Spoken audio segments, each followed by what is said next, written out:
Hello everyone, and welcome to episode 3 of Wake Up Call. This episode is going to be structured a little bit differently because Milda is on vacation in Turkey. Lucky her.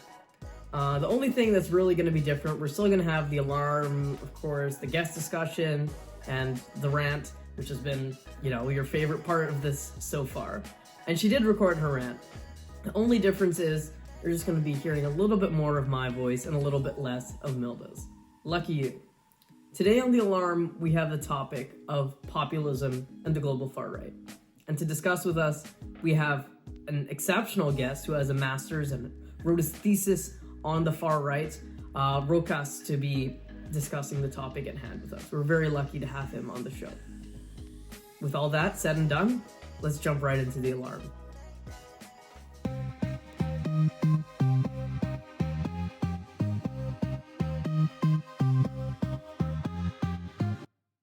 So, without further ado, what is populism? Populism is an ideology that is characterized by putting an emphasis on the monolithic idea of there being the people and putting them up against the elite. Populists treat the people as a sort of singular, universally moral and good force in the world, and the elite as the exact opposite of that. A singular, universal force for evil in the world. And it basically is a simplification of how politics works. It frames politics as good guys versus bad guys, the elite versus the people. And basically what it leads to is this sort of attitude that you're either with the people who are the good guys or you're with the elite. There's no in between when it comes to the way of a populist seeing the world. And the problem with populism is not that the elite don't exist or that there is some sort of singular force as the people. It's rather that populists tend to define the terms very arbitrarily on who is in the in group and who's in the out group. They tend to define these very arbitrarily along pre-existing societal fault lines. Similar to, Donald Trump is a very famous populist. There was clearly a societal fault line against immigrants and illegal immigrants and things like that. And he basically said, look, these guys are the force for evil in the world. They're making our country terrible.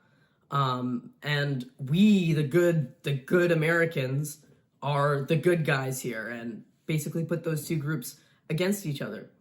So it can be a particular ethnic group or group of people. It can be even the entire political system and institutions and corporations. Bernie Sanders is one of these types of populists that, rather than defining the elite as a certain group of people, defines it as the institutions of power and the big corporations that basically are run America and things like that. So I think it's also important in this to note that not all politicians that say that they stand with the people or point out flaws in institutions or talk about immigrations are populists. That's not the case at all. Populism requires a very specific and very intentional us versus them style monopoly. And it's not even about left versus right. You can have right-wing populists like Trump, left-wing populists like Fidel Castro, and even centrist Milda, centrist populists like Beppe Grillo. I'm sorry for butchering that name, in Italy. Overall, in my opinion, it's a very thin ideology that aims to provide simple answers to extremely complicated issues in society, which is, number one, why it's extremely effective at riling people up. People like it when you put things in simple terms and not overly complicate things. And number two, it's also why it's extremely dangerous when it's in power, because complex problems require complex solutions. As we're seeing the rise of populism now, it's like it really echoes a lot of the stuff in the past. What it seems to me in the research that we've done and finding trends and looking at populists is that they really emerge out of some unaddressed need in society that politicians and the ruling class have just not addressed whatsoever. Whether it's inequality, whether it's unease about immigration, whether it's, pretty much anything, it basically emerges out of a sense of people being unheard, and then a politician saying that they're fighting for those people that are feeling unheard by the establishment. I think obviously the biggest example of this is Trump, and Hillary Clinton just, oh my God, just made it so much worse by calling his base the deplorables and uneducated and basically treating them as like losers. And I think this is literally what gave rise to Trump, is that these people felt that they were being treated by losers, by like losers by all these politicians who didn't care about them, didn't address any of their needs. And in Trump, they saw a guy that spoke to them. In Canada, we have a slightly milder the Conservative Party leadership elections are happening. And one of the candidates, Pierre Poilievre, has been described as a populist by some.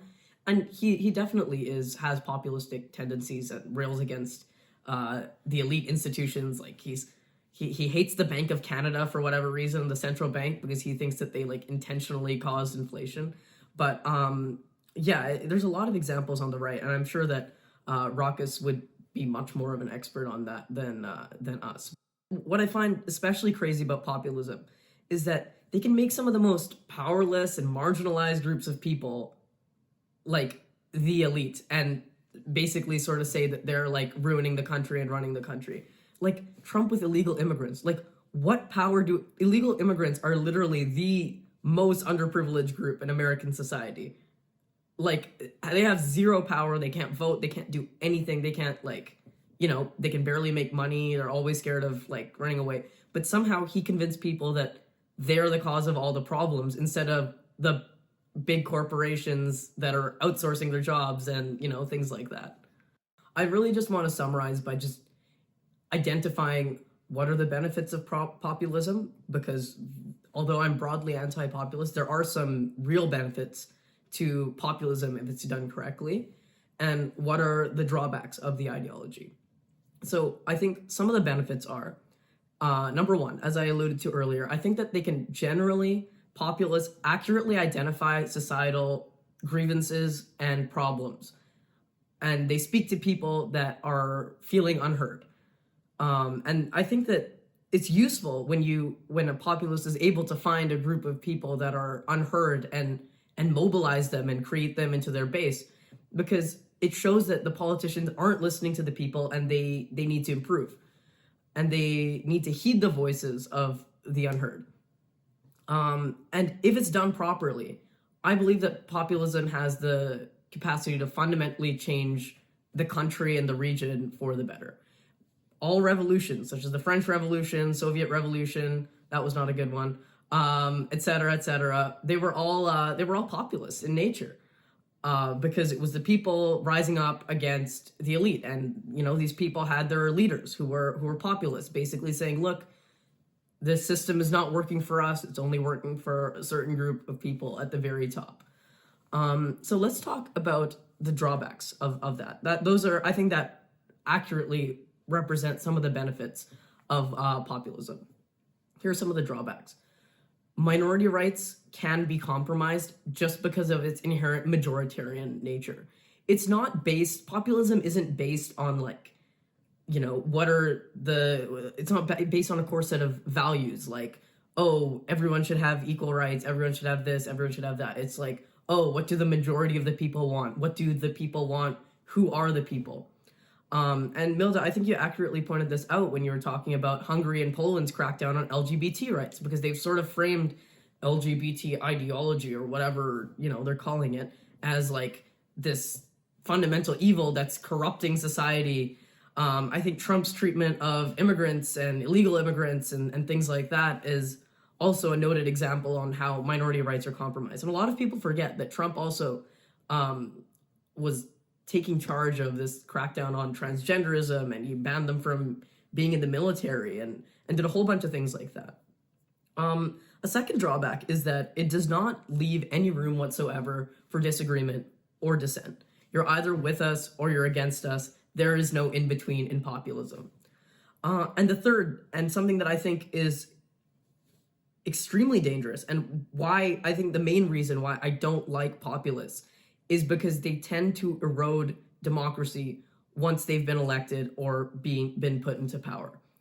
Because they have the quote unquote will of the people behind them, and anyone that opposes them is like a fundamentally evil force, they can basically start to hack away, like Orban is doing, at democratic institutions, put their yes men in power, and start eroding the democracy that got them elected, because they believe and they tell the people that they have the will of the people behind them. Because they have the will of the people behind them, the will of the people behind them, they basically take that as, oh, okay, we can do whatever we want because that is what the people will. And the last one is that the elites are just often minority groups. They're often racial minorities, LGBT people, immigrants, etc. And this rhetoric of like the other and us versus them and who are they and things like that leads to astonishing amounts of xenophobia within the country, both like policy wise, as I talked about earlier, but also just culturally.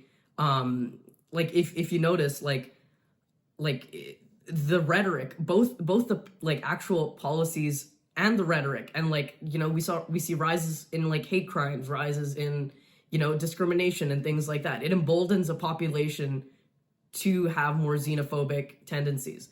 I also want to point out that like Hitler was a populist, and this is what he did to basically turn the German people against whichever minority group. Like, he started with Jewish people, and then he talked about disabled people, and then LGBT people, and the list goes on and on and on. He basically categorized all those people as the elites that were ruining Germany and depriving them of their glory. And I think that this is something that cannot be ignored, and I think that that is one of the most toxic traits of populism. So for our guest discussion today, we have Rokas Keršys. So Rocky, maybe you want to just quickly introduce yourself. Sure. My name is Rokas. I am an activist, wannabe researcher, and an engaged citizen, I suppose. I hold a master's degree in public policy, yeah, happy to be here. Thanks for having me. Yeah, thanks for agreeing to come on. So we wanted to talk about like the global far right. So do you want to just start us off by giving us what your definition of the far right is? Is there even a clear universal definition? Yeah, that's an important place to start at, because it's one of those terms that's been highly contested throughout the past 100 years when we started studying the ideas of Nazism and the far right. Throughout that time, we had plenty, like multiple dozens of different terms of how we call that. We sometimes call them Nazis, fascists, and whatnot. I think Milda has heard me list out the different terms that we have throughout the years. But really, I think for simplicity, at least political scientists have recently settled in the past 15 years on the term the far right. That is denoting an ideology that is basically going to be made up of three main things. And those three main things are nativism, authoritarianism, and populism. To give a brief breakdown of what those terms mean, nativism would be kind of your general preference for people of your own ethnic or racial kind. In politics, that would translate into a preference for an ethno-state. So this would be people, a country that's only basically made up of the people that have the same background as you. Authoritarianism is the preference for sort of vertical hierarchical relationships in all social life, and sort of a preference that this is natural, this is how it's supposed to be. This is a general trend on the right wing to sort of naturalize, human difference, and saying that hierarchies are normal, they're natural, we can see them everywhere, and so humans should also be like that. And finally, populism is what we call in science a thin-centered ideology, meaning that it doesn't have like any content of its own, but it's very good at attaching itself to other existing ideologies, which is why we have both left-wing and right-wing populism. But specifically, the right-wing kind is going to more or less, divide society into two groups.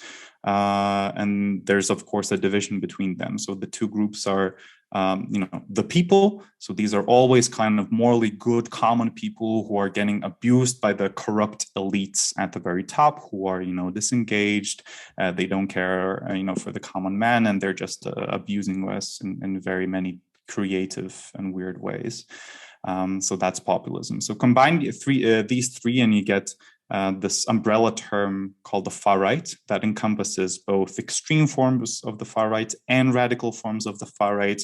We could be talking about radical right-wing populist parties, but we could also be talking about, specific politicians. It could be social movements and whatnot, and much, much more. So this is what I'll generally use as the term. The far right is this kind of catch-all umbrella term here. Yeah, thank you. That's great to know the more concrete term. And earlier in the podcast, we were just talking about how popular the far right is right now in like Europe and stuff. So maybe you have some idea, why is the far right and certain populist movements so popular in like quite a stable maybe time in history in liberal democracies? Well, the boring answer here is, of course, we would have to break down, like, what do you mean by stable? Like, sure, we maybe haven't had war for a while, which, that peacetime is kind of over in Eastern Europe nowadays. It would depend on what do you mean by liberal democracies as well, of how do we find that, who are actually, who counts as a liberal democracy in this case. And in each of these cases, I would have to give you like a different explanation, because unfortunately, the one reality and the one thing that political scientists agree on is that there isn't a single good explanation that is going to, explain the rise of the far right. You are right that there generally, if we look at like aggregates, voter shares for far right parties, we will see that globally they have seen quite a bit of success. They're actually the most successful party group of the past 20, 30 years, even though people are saying that, no, it's going to be the green parties that are going to be sweeping elections left and right. No, it's the far right that have increased, I think, in the past 30 years, their voter share from around 4% to 20% nowadays. So they are on the rise. However, the story is not that simple. If we break it down country by country, we'll see that, where there were no historical far right parties, there's still none. And where there were historical far right parties, now they're kind of seeing a resurgence. But we generally use the term intermittent success, meaning that it's irregular, it's not stable. There's really multiple ways to explain it. And one, there isn't going to be just like a magic bullet to explain it all, unfortunately. Now, that doesn't mean that we cannot have interpretations and ideas of why is this happening. It's just that they're never going to tell you the full picture. But what I generally try to do is just equip people who are interested with the general kind of frameworks to understand the potential explanations for it. So generally, you can break down the explanations of why is the far right still here into supply and demand side factors, right? What I mean by that is we can imagine parties as basically branding companies that are meeting some sort of demand from the population, from the voter base, and they're also selling something, right? They're also trying to sell themselves. So we can analyze this situation from two sides. We can firstly ask ourselves, well, why are people feeling the need to vote for the far right party at all, right? Why is that a thing that exists? Why are people willing to vote for these people in the first place? So this is where we would look at maybe their economic situations, right? Maybe in the past 30 years with rising inequality, a lot of people have entered into poor economic situations or perceived poor economic situations, and so they're maybe afraid of the competition that is brought on by the globalization of labor markets, right? And so now you have to compete against so many workers from the global south who are according to them willing to work for much lower wages, and so you're losing economic status and stability as a result of immigration. So you might want to vote for the far-right party that's going to be like, I'll stop immigration, I'll stop them from taking your jobs.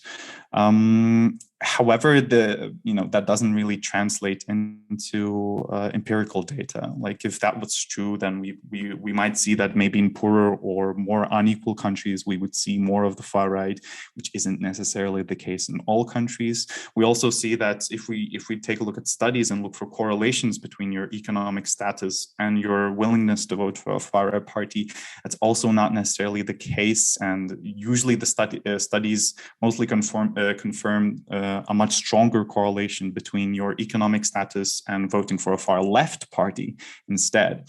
And so the far right party voter is still this sort of an enigma that is going to have a different profile on a country to country basis. And so people look for other explanations beyond just economic theories. There's, cultural theories, this idea that, in the 70s, we've experienced a massive shift in just generational norms, and specifically like cultural norms, away from material ideas about class and whatnot, towards cultural issues like LGBT, feminist issues and whatnot, or immigration or stuff like that. And then as a result, we have a sort of intergenerational clash between these cultural ideas, as the last, the boomer generation is seeing what they valued kind of go away, and kids these days, they don't value the same things that they used to, and all of this and that. So there's that whole idea. Alongside, we have also broader theories that I personally don't like, but they do exist, of this idea of a civilizational clash, right? That through immigration, because the world has been globalized, we have different sort of value systems coming from different cultures clashing, to each other, and the far right is a result of that clash, where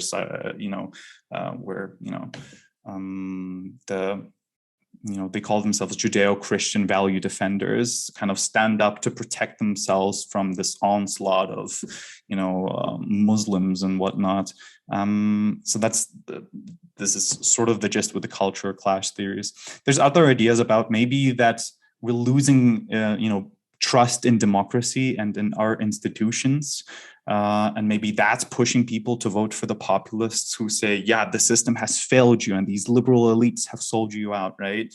So then maybe we could argue that that's the sort of a root reason behind the far right. But even then, we don't find empirical evidence. Like Lithuania, our favorite country on this podcast, friend of the show, has the worst trust in democratic institutions in Europe, and we don't really have a far right party in power. And so there's a plethora, different sets of economic, social, and cultural theories to try and explain this. No one is going to explain them all, but this is just to equip you with the tools to kind of analyze it on a case-by-case basis. I hope that answers at least part of the question. Yeah, that definitely does. The next thing that we wanted to talk about was a lot of people on the far right sort of make themselves out to be defenders of the working class, defenders of the downtrodden, et cetera, et cetera. I think Trump is an excellent example of this, as someone that sort of styled himself, at the very least, as someone that defended the common man. But in reality, a lot of right-wing, far-right figures like Trump really just continue to keep the elite institutions and the elite people in power. For example, he cut taxes for the rich, which allowed them to outsource more jobs and do things like that. So my question is, why do people believe these people when their actions, in fact, just create more elite institutions? So how are they able to convince the common person that they stand with them? Mm-hmm.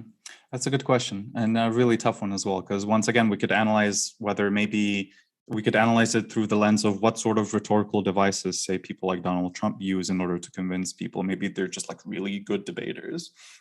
On the other hand, we could also argue that maybe it doesn't have to do much with Donald Trump and his rhetorical skills, but instead the people in these conditions. Like there is a lot of studies going about right now of the so-called proletarization of the far-right voter. So this is particularly what we see in Europe and in France and in Sweden, this idea that, yes, since the 90s, these far-right parties have kind of taken on a much more anti-capitalist stance and have protected welfare states in certain conditions. The part of the answer would probably be just the inability of left-wing parties to really capture these policy issues, right? When we talk about United States of America, up until now, up until Donald Trump, both the Democratic Party and the Republican Party were not workers' parties. You didn't have a Labor Party that was properly like protecting workers' rights in the United States of America. The same is true in a lot of countries where the far right has risen, be it like in Hungary or Poland. Two terrible examples of the far right gaining probably the most power around the world. That's in Poland and Hungary. And part of their success story is that they were the first parties to offer a break from the sort of neoliberal agenda of welfare retrenchment, of tax cuts and whatnot. And so, and the reason behind that is, it's going to be different from country to country, of course, but there was simply no other alternative for them. So, part of the story here then, to go back to your question, of course, Donald Trump's populist rhetorics. In general, the problem with populism is that it works. And people were generally, up until these elections, very disillusioned with politics. People don't feel like they can change things at all. The vast majority of people don't even vote. And so this is what the situations where populists thrive in, where they sort of give a perceived sense of agency for people that are kind of, saying the quiet part out loud and actually confirming their beliefs that, yes, the corrupt elites are actually abusing me. And that alone is I think, brings a lot of catharsis to voters who, have been voting maybe their entire lives, but have never seen their interests be represented in politics. And then here comes Donald Trump and actually breaks off the kind of nice guy attitude that we've heard until now, where basically every single president is pretty much the same, right? They smile very nice, they talk nice things, but then end up doing the exact same, policies that hurt the working class until now. So Donald Trump then kind of represents a break from that, a break from the traditional kind of nice guy politician that people were really fed up until now, and give a sense of agency that was lost, right? That is kind of fixed in democratic disillusionment. This idea has, and theory in general, has also a lot more power in Europe. I think it can explain a lot more. Whereas like in Eastern Europe, for example, after the 90s, what people were expecting that after the fall of the Soviet Union, we're finally getting democracy, right? We're finally getting some sort of agency and say in how we're going to be ruled. But then the problem is that in order to rebuild our economies, we had to take out a bunch of loans, which that in the end meant that a lot of our economic development was out of the hands of the population that was voting, but in the hands of international monetary institutions, right? That have been guiding our policy for the past 30 years, which is completely undemocratic, right? We did not elect them. We don't get to say whether we're going to use austerity politics or not. And so Cas Mudde, one of probably the most famous political scientists of the far right, and has a really cool quote that says something along the lines of, the far right being an illiberal democratic response to decades of undemocratic liberalism, which I think it speaks heaps about the situation that, and then finally going back to your question, it's part of the story is that people felt disillusioned, people felt like they were not being represented. They might as well trust a businessman much more than a politician, because a businessman is seen, of course, we know that he's part of the elite that he says he's fighting, but at the same time, from a common voter's perspective, a businessman is, and a successful one at that, is the epitome of an American success story, a self-made man, who's moral because he's rich. And so I think it's much easier than for rich people to pretend like they're not the politicians. I think, generally, the politician and the businessman are generally the two most hated professions in the world, but the businessmen a little bit less. And this helps people like Donald Trump to pretend like, hey, I'm not as corrupt as the people in power, the politicians who have been screwing you over this entire time. So again, lots of different angles to this, but here's a couple, I guess. Yeah, and I want to go back a bit to what you said earlier. You said that there might be the perception that a lot of the working class and the poor people vote for the far right, but it's actually not really like that. Could you maybe expand a bit more on that and like who really votes then for the far right? Yeah, that's an important question, but it's also a really tough one. Obviously, then the voter is going to be different from time to time and from country to country. Once again, I guess I'll just have to repeat that to every single question today. But traditionally, when we talk about far-right parties, we used to talk about them and consider them as Mannenpartien, which in German just means like men's parties, meaning that traditionally it used to be just young white males voting for these parties. However, it's still true, right? Statistically, that's still going to be your most common voter for a far right party. But they're lately trying to rebrand themselves. For example, if we take a look at the case in France of Rassemblement National and Marine Le Pen, right? She's trying to rebrand the far right as something different. We're no longer the Nazis. We're no longer just a white man's party. Our leaders, like a female and whatnot. And so they're specifically trying to, for example, weaponize Islamophobia to expand their voter base, because they've realized through just simple rational calculations that you cannot win elections just on a single voter base, right? So they're trying to expand that. And they use very successfully Islamophobia for that, because through Islamophobia, you can start talking about stuff like, oh, these people from the Middle East, they're coming, and guess what? They don't respect women's rights, right? Women don't get to choose what they wear in their countries. And guess what they do to the gays, huh? They throw them off the roofs. And that's why we should not let them in or shoot them at the border, right? So it is a D situation when we get femino-nationalism or homo-nationalism, which is when sort of these liberal ideas are utilized for far-right purposes. And this helps them expand their voter base out of the traditionally white, straight, middle-class male into other demographics as well. So it has been changing, and there has been shown that, young women right now sort of vote a little more for the far-right than they traditionally used to. Then going into other demographics, race matters sometimes as well. It's still generally going to be, a white man's party.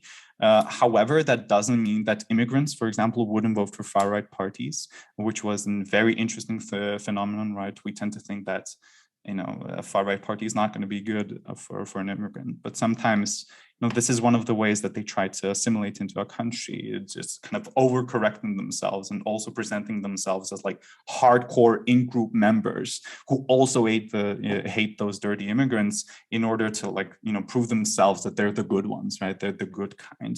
So race matters sometimes, but it doesn't explain that much, or like in every single country.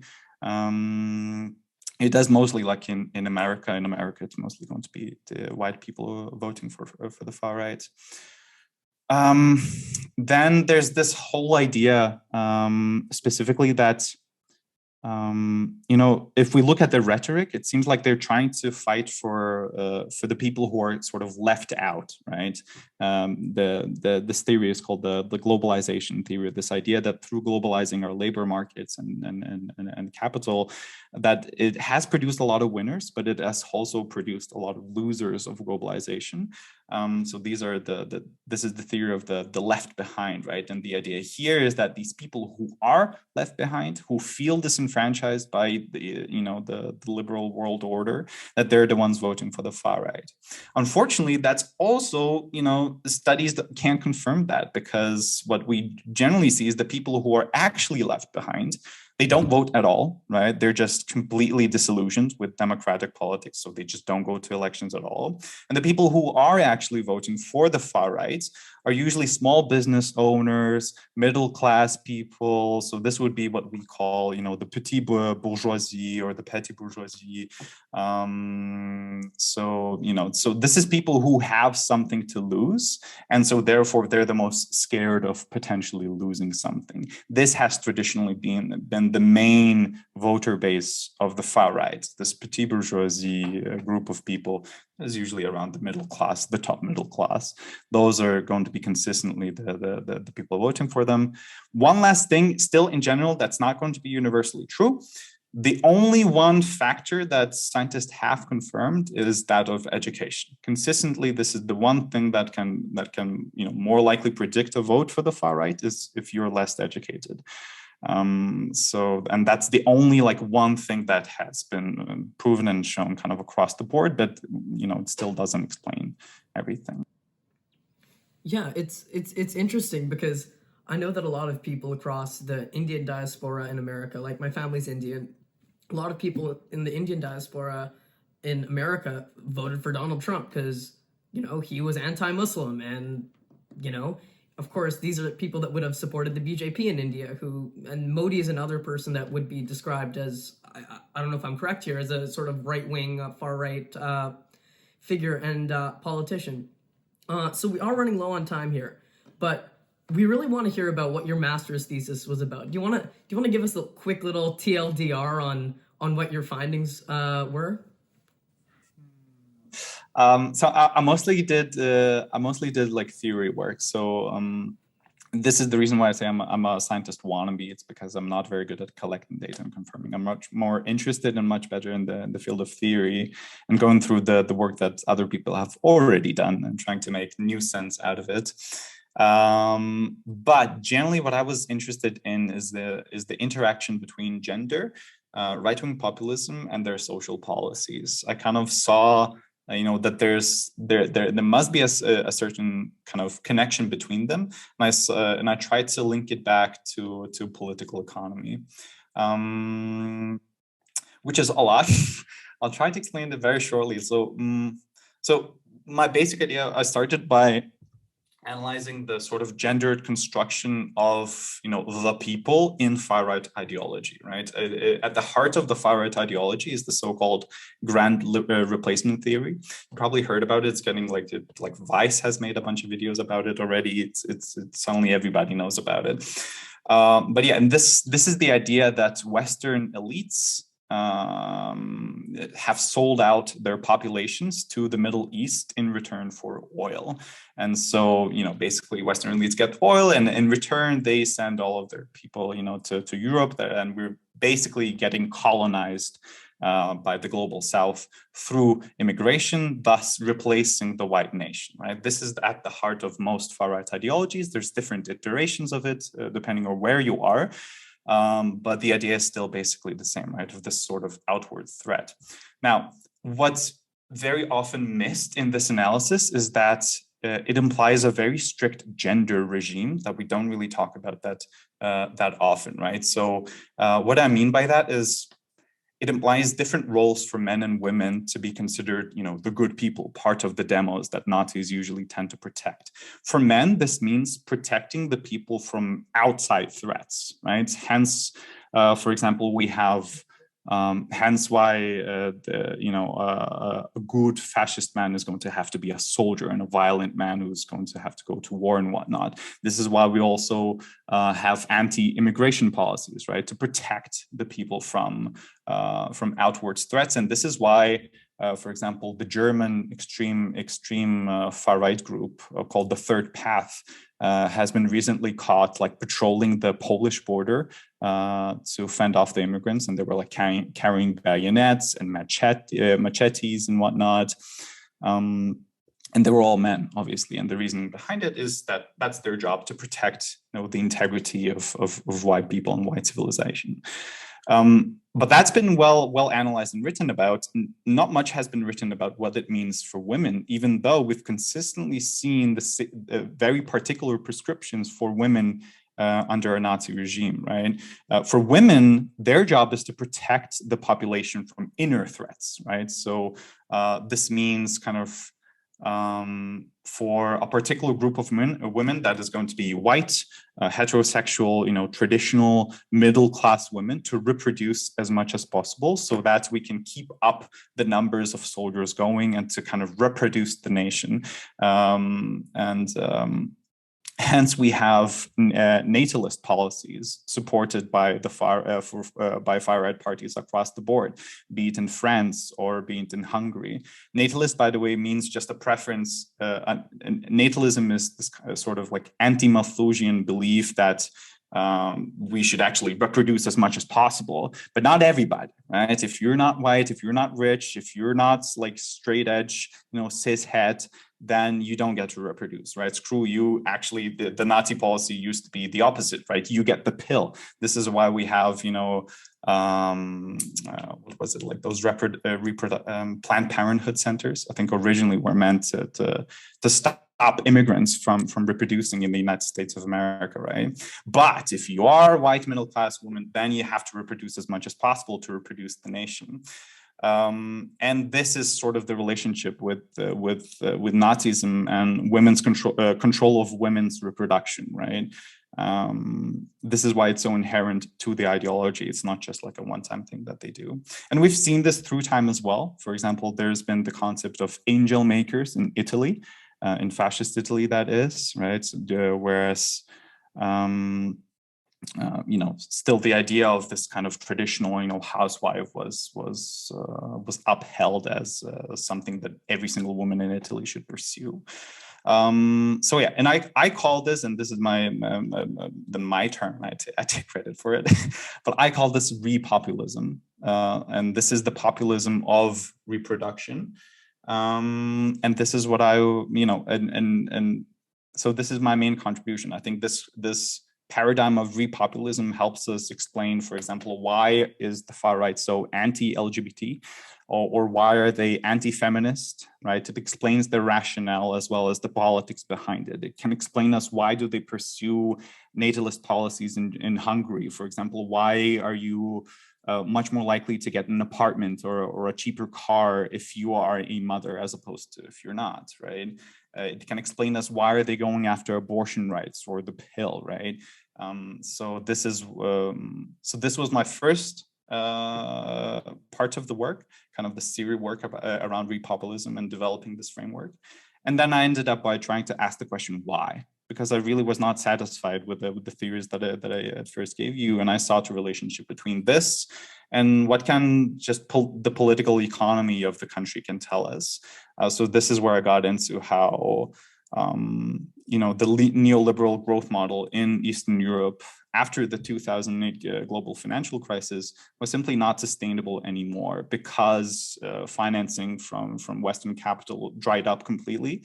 But the whole country is built on the idea that, of foreign investment, that through foreign direct investment, we can continue growing, and we couldn't after 2008.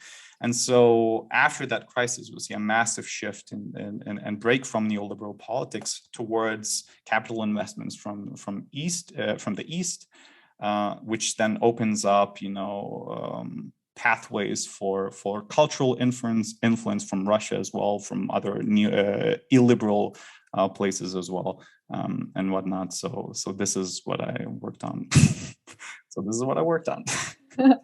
Thank you so much. That sounds really interesting, and I'm sure that if we had more time, we'd talk more about that. But for now, that's it. Thank you so much for coming on the show. Yeah, thanks for having me. Cheers. All right, now it is time for the rant. This is where me and Milda take a political issue that we're passionate about, doesn't have to be related to the topic at hand, and rant about it for however long we want.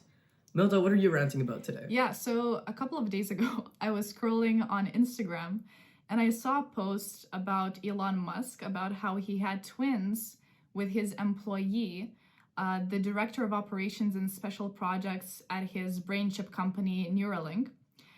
And basically the caption was something about him being scared about the world not being populated enough, him basically urging people to procreate and have more children. And I was really intrigued, and I talked about this with my friends, and I was like, wait, isn't there like actually overpopulation, or am I stupid? Is Elon stupid? What's happening? So I was very intrigued and I did some research and I want to share it today with you guys. So basically, of course, I know that all of you might hear concerns about how the world is overpopulated and how we should limit it because of global warming, because of food shortages. But the data shows something different actually. The data shows that every continent except Africa is expecting a population growth decline in the 21st century. And there's a couple of reasons for this. I'm going to talk about 2 reasons today. So first of all, overcrowded cities does not really equal an overcrowded planet. Like, you have to understand that the entire world population can fit into the state of Texas with the same population density as Manhattan. So, these kind of megacities, such as New York, with like huge population densities, they arose from migration, globalization, us moving freely, but also a very big problem before and now is still the rural and urban divide that we have in many countries and in the world. Of course, people in urban areas have a lot of work opportunities, good schools, better quality services, more services, etc., which basically incentivizes rural inhabitants to move to urban areas. But that is what created a lot of issues for us as the human species, because of this very rampant urbanization, we have concentrated pollution, which kills thousands of people every year. We have horrible living and working conditions in urban areas. And we have the notion that we have overpopulation because there's no space for us to live, quite literally. Like my friends who are going to university with me from September, they cannot find housing. There's like 1.5 months left in The Hague to find housing, and they still don't have it. I don't know what they're gonna do, but whatever. So a potential fix, of course, for this overpopulation issue then would be migrating to more suburban or more rural areas, and for the governments to invest in those areas, to allocate resources such as schools and healthcare more equally between areas. Because you have to understand that there's ultimately enough space for people. There's this very horrible resource distribution that we have. That's why I think very intuitively, investing a lot of money into space travel or living in Mars is a bit stupid. It's usually a hobby for the very rich and some sort of technological achievement, something that we can smile about for some time. But instead, I think it would be much more effective and much more productive for governments and for the world to be adapting to such issues as climate change, solving overpopulation, investing more in rural areas, to help the people on the ground today, to make drought-resistant crops, to build seawalls, and etc. But another reason that I wanted to talk about is lopsided populations, which according to specialists basically occurs inevitably in like modern advanced nations due to like lower birth rates. Of course, we have come to the point in the developed world where we don't need to have 10 children because we know that all of our children will live, they will not die from diseases when they're infants. And we also know that we don't need to birth very many children because we don't need them to take care of us when we're old, to like take care of our farm and stuff. The economy has developed in different ways. But this results in a problem, because that means that young workers are basically unable to support aging populations because we have less children ultimately. So when there are more old people who are in retirement, right, than young people who are employable, this is, of course, A, bad for the economy, but B, also very bad for the people. For example, right now, France is increasing pension ages. So people have to work for longer and they cannot go to retirement when they perhaps want to, or when they could beforehand. And also a good and controversial perhaps example would be China with their one-child policy. So this one-child policy that they had until 2016, it might have helped them for some time. It might have helped them to like regulate the population and the economy, but right now it does have the very big side effect of having a lopsided population in China and having a very big aging population problem. So then you might ask me, after listening to me speak, like, why are we ignoring these facts? Why are we pointing all global issues such as global warming to overpopulation? And I'll tell you what I think. So in my eyes, the problem is overconsumption and the demand side of things, not necessarily overpopulation. And of course, guess who overconsumes? I'll tell you this in every episode. The Western world, right? The middle and the higher class. They're the ones who have a lifestyle of flying cheap planes, excessively shopping, driving old cars, supporting corporations with buying their cheap services and products. So, of course, it's a lifestyle issue that we've been culturally accustomed to, and I don't want to individually blame anyone for being born in this world, but it's a big issue for us. And the ones who supply these people in the West, the workers who are often exploited, they're the ones who do not consume a lot, but they're the ones who usually have a lot of children, right, in the global South. They're the ones who eat every piece of food in their kitchen instead of throwing it out. They're the ones who thrift because they need to, not because it's a trend. And they're the ones who use public transportation instead of having a car because of their financial situation. So we very much understand that people breathe less when they become richer, but they don't consume less, they consume more. So ultimately, all of the climate activists that are saying right now, stop having children, have less children if you want to save the planet, they don't make that much change, you see, because my individual carbon footprint can be literally bigger than a family of 2 parents and 6 children somewhere in another continent, because they might literally consume way less as a family than I do as an individual living quite a privileged life. So you see, that's why ultimately, even having a child, when they breathe and emit CO2, that still doesn't even compare to the issue that we really have, which is the system that we live in and the lifestyles that we have. But also, a lot of governments, especially right now, love to say about climate change that it's every individual's issue and we should all be individually changing ourselves and stuff. And it's understandable, it's good. I understand that it's better for us to go vegan and recycle and drive hybrid or electric cars, put solar panels on our rooftops. That shows a good example to others and sort of helps our communities prosper, right? But if we do not change the systems that we live in, we will never save the planet. Our lifestyles will never fully change if we do not change the consumerism culture that we have. And thus, I would also argue that all of the problems of shortages of food and energy due to overpopulation, I would also argue that if these problems do exist, they exist not because of overpopulation, but because of capitalist structures, which allow billionaires to steal a lot of natural resources. And basically, when you put crucial resources such as water in the hands of private corporations and stuff, which literally then can decide who to give the crucial resource to and how much to accumulate it or not. So the moral of the story that I want to tell you is that basically the biggest problem is the horrible allocation of resources and the capitalist world order. It is not necessarily that we have an overpopulated planet. Wow, Milda, that was an excellent monologue. And honestly, I have to say, I just learned a lot from that. I feel like overpopulation is just one of those things that we accept as oh, that's a bad thing. Oh no, we should just avoid that. But in reality, if there was a change in the way that our lifestyles were, it wouldn't honestly be that much of a problem.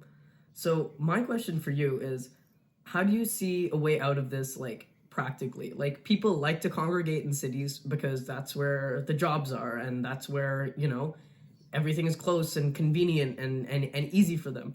How do you see a way out of this? Yeah, well, actually, it's so interesting that you ask, because we literally had a debate about this, in a championship in the weekend, about people migrating from urban to rural areas.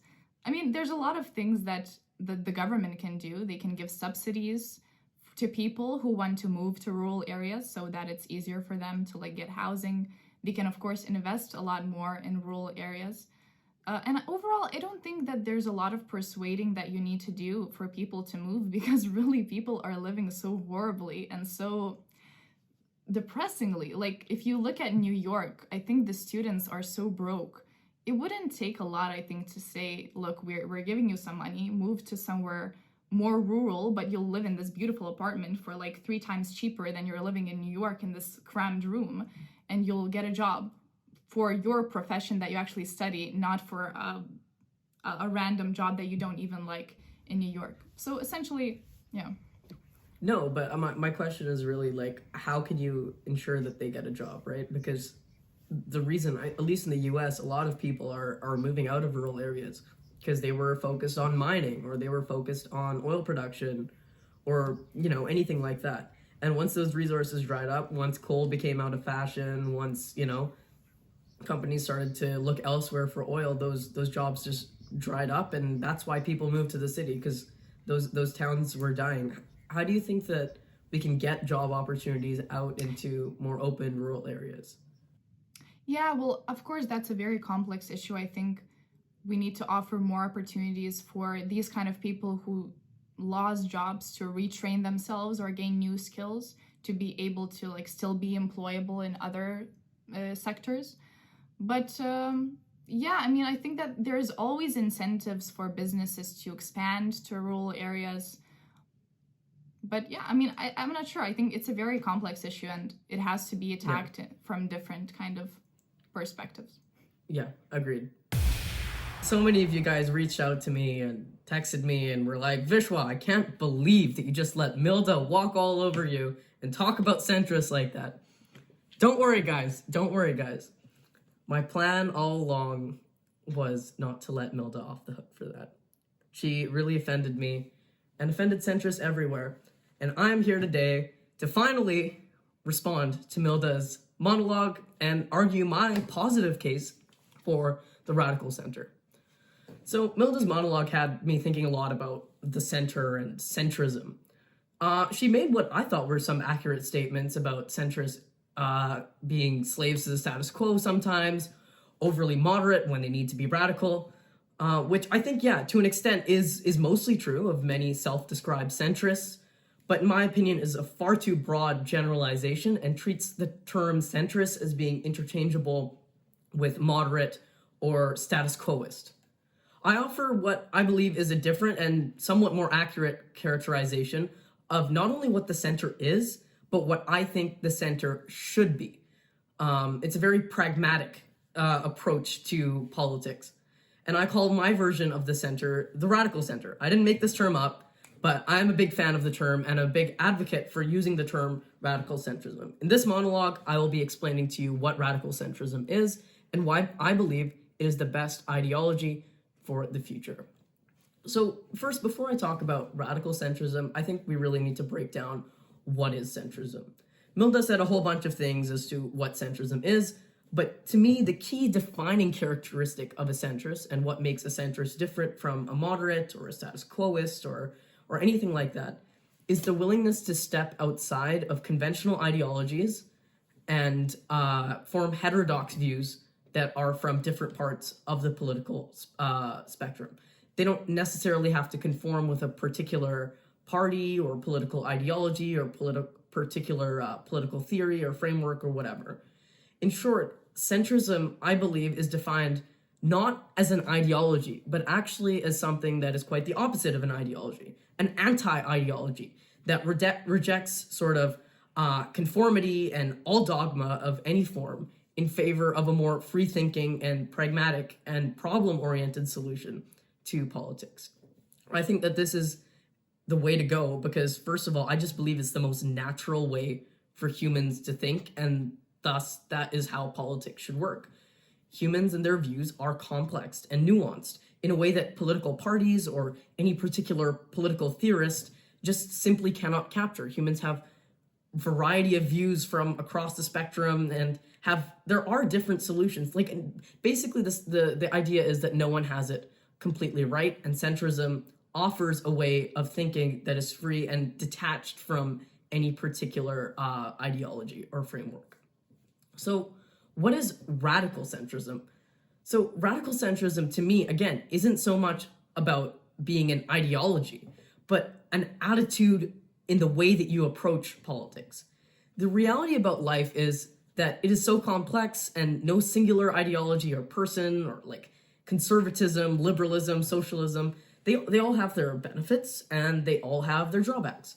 For example, conservatism, conservatives can teach us a lot about morals, the importance of family, the importance of the universality of morals and being a good person and things like that. And also help us like uphold some traditions and practices that have served us well in the past. But the problem with conservatives is that they just struggle to adapt for future problems. Conservatives might have old solutions that work for old problems, but simply cannot modernize. Socialists can teach us the importance of compassion and ending inequity and inequality and things like that. But what they fail to do is find efficient solutions, and they also struggle to innovate. Radical centrists see the world in a solution-oriented manner rather than an ideologically driven manner. This is guided not by any particular dogma or certain values or certain tenets. Like, for example, a lot of Marxists are just guided by Das Kapital and the Communist Manifesto written by Karl Marx, and they're like, you want to know my ideology? It's this book. It's almost like religion for a lot of people. Basically, radical centrists are guided not by any particular dogma, but certain universal humanist principles like justice, equality, freedom, and human dignity. And we take those as the framework for achieving desirable outcomes for society. Why do I believe that this solution-oriented way of seeing the world is the best? Because I think it's just the way that we achieve desirable outcomes. If you have a problem in society that you would like to see addressed, you try and find a solution to it. You don't look into a book and say, oh, what is the correct conservative way of thinking about it? What is the correct socialist way? No, none of that should matter. It should be evidence-based. And it should be multifaceted as well, because look, like I talked about in my populism section of this podcast, complex problems require complex solutions. And ideologies do not provide any room for complexity. They are rigid, they are dogmatic. Evidence-based and multifaceted approaches are the best way to go, because that is the way that the world works. So we can approach this to, let's say, a problem like climate change. Let's see what an evidence-based, multifaceted, radical centrist approach would be. So something that we would draw from like conservatives and free market, like neoliberals, would be, okay, so if we want to move away from gasoline and fossil fuels, we should encourage green energy companies, right? And one way that we can do that is by completely deregulating the sector, complete laissez-faire economics, slashing their corporate taxes to almost zero. That's a conservative way of encouraging growth, and that would encourage the growth of these companies to provide a desirable outcome. A socialist would reject those because those are fundamentally the antithesis of socialist practices and socialist beliefs, but it may actually achieve desirable outcomes. But in addition to the laissez-faire economic policy, we would also have to do some more big government sort of things, like, banning gasoline cars, or giving guaranteed income supports, or guaranteed federal jobs to people that have been affected by the energy sector. For example, Canada's energy sector is massive. We just completely shut it down, which is something that we eventually need to do. Millions upon millions of Canadians are going to be out of jobs. Maybe the government says, you know what, we're going to guarantee that you get a federal job, federal pension, etc., or we're going to guarantee that we're going to provide you some sort of stipend to compensate for your future income, some retraining, things like that. If you take a singular ideological approach, you'll always be missing something. If you just go with the socialist approach and say, like, okay, we're going to ban this, we're going to give income supports to these people, you're missing the opportunity to, see the rise of technology like carbon capture, see the rise of technology like low emissions transportations, etc., etc. But if you completely take the laissez-faire approach, then you're not going to do anything to address the climate crisis. Complex problems require complex solutions. I'll say it again. Ideology does not provide room for complexity, but radical centrism does. So why is the radical center so radical?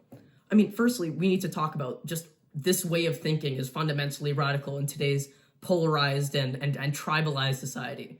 It just accepts that things do not require a strict adherence to ideology or orthodoxy or anything. And you don't necessarily have to be consistent in any way. For example, I am in favor of a laissez-faire telecom industry, like more competition, that's better for everyone. I don't really support a lot of regulation there. But I'm a huge proponent of single-payer healthcare and mandatory employer-sponsored parental leave and things like that. These are issues that you would normally associate with complete opposite ends of the political spectrum. And the reason that I'm in favor of those two things is very simple. It's not because I'm a conservative. It's not because I'm a liberal. It's because I think that those things are good for society. Why can't we all just think, oh, these things are good for society, I will do them. Instead of thinking, oh, what is the correct conservative position on this topic? Because the correct conservative position on employer-mandated parental leave would be not to have it. But I don't think that's a desirable outcome for society. The correct left-wing position on telecom would be to nationalize it. I don't think that that's the right thing to do, because I think that it doesn't achieve an outcome that I find desirable for society. I just think that this detaching your idea from what the orthodoxy tells you is just fundamentally radical in today's world, where we're too busy about self-identifying as whatever political tribe. So what's the second reason why I believe it's radical? I mean, this is basically a direct response to Milda's characterization of centrism as being moderate and incrementalist. Moderation and incrementalism isn't a fundamental part of the radical center. Like, you can be searching for the middle ground, and you can want to move along slowly for things for pragmatic reasons. You can at times, you can do that, but it's not necessary to the ideology of itself in and of itself. There are times where we can accept as radical centrists that one way of thinking is entirely correct and one ideology has it completely right on one particular issue, or one ideology has it completely incorrect on one particular issue. We're not constantly searching for a middle ground or an incrementalist solution. Okay, so let's conclude this little rant about radical centrism. I think that radical centrism is the best way of thinking about politics because it acknowledges complexity and nuance, and also acknowledges that there is no universal truth that one singular person or one singular ideology is in possession of. No one has it 100% right. It's a heterodox way of thinking about the world that centers on core humanist values and has a pragmatic, solutions-oriented approach to solving the world's problem. Through this rant, I hope that I have converted you to my church of radical centrism, and I hope that I've convinced you that radical centrism is not only the way forward for the center, but the way forward for humanity.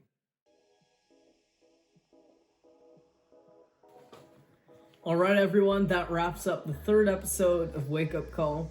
As always, if you like the show, I really encourage you to leave us a good rating on Spotify, follow us on Spotify, like the show on Apple Podcasts, leave a rating, leave a review, even if you don't like it. And also make sure to follow our Instagram at Wake Up Call Podcast with underscores in between everything. That's where you'll get a lot of exclusive content and clips from the show. I'd also like to extend our thank you to Rokas. He was a great guest. I personally learned a lot from that interview and that discussion. And that wraps it up. We'll see you all in 2 weeks.